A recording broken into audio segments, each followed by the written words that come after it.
Finally प्रेक्षकांचं जे म्हणणं असतं की मी खूप बोलते, तर यांनी मला आज खूप मोठा काय म्हणतात ते हे दिलेलं आहे की आता बाई तू बोल.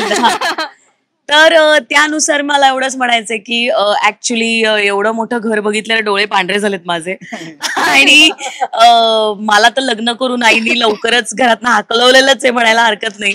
कारण 2-2 मुली, 2-2 मुलं, त्यांच्या बायका वगैरे त्या असल्यामुळे ह्या सगळ्याचा खर्च आणि ते परवडणार नाही. आणि या सगळ्या दृष्टीने मोठ्या मुलांवर बेसिकली जो अन्याय होतो, अत्याचार होतो, तो माझ्यावर आणि माझ्या भावावर म्हणजे संतोषवर झालेला आहे.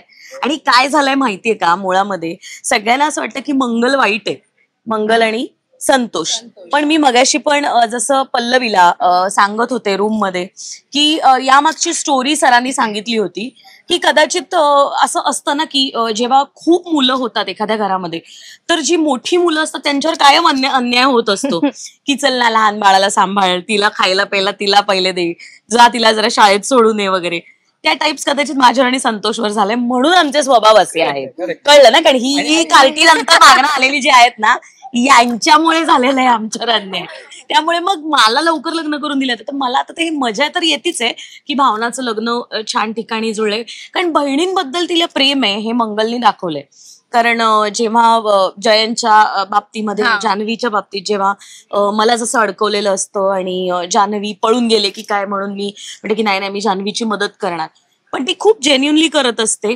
पण त्यामुळे बहिणींवर प्रेम आहे तिचं, पण कुठेतरी एक आपल्याला डावललं गेलं ही भावना मंगलची आहे. प्रॅक्टिकल आहे, फार फार प्रॅक्टिकल आहे. आणि आत्तानुसार कसं वागायला पाहिजे हे तुमच्या दोघांकडून खरंच शिकायला पाहिजे, म्हणजे संतोष आणि तुझ्याकडून. कारण संतोष सुद्धा त्याची बोलण्याची पद्धत चुकीची असेल पण त्याचे मुद्दे करेक्ट असतात असं दाखवलंय. आणि मंगलचं म्हणणं काय आहे हे कोणी ऐकून घेत नाही म्हणून तिचं चाचपड नाही, चिडचिड आहे की मला बोलायचंय, मला बोलू दे, एवढंच.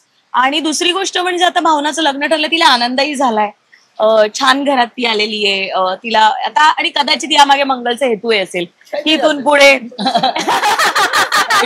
आपण म्हणजे गाडे पाटलांना असं म्हणायचं की बघा ना तुमच्या इकडे एखादं पद आणि मंगल करू शकते, मंगल राजकारणात उतरू शकते, ऑलरेडी राजकारणात तिथं नवीन पद येणार आहे आणि बॅनर लागणार आहे. आपण स्क्रीन प्ले रेडी करतोय असं वाटायला लागलंय मला.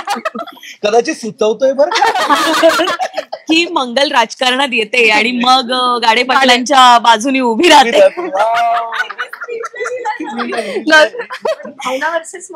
हा, आणि तिकडे 2 बहिणींमधली कथा. वा वा वा. Web series. पण आता हा मी सुचवलेला आहे त्यामुळे पुढे करा, आता विचार करा. माझी जानू चालली आहे तिकडे, ठीक आहे. पण अशा रीतीने मला तरी असं वाटतं की ती आनंदात आहे, सगळं चांगलं व्हावं असं तिलाही आतून वाटतंय. सो मजा येते मला. आणि मुळामध्ये लग्न म्हटलं की नटाला मुरडाला मिळतं हे तर मंगलला आवडतंच.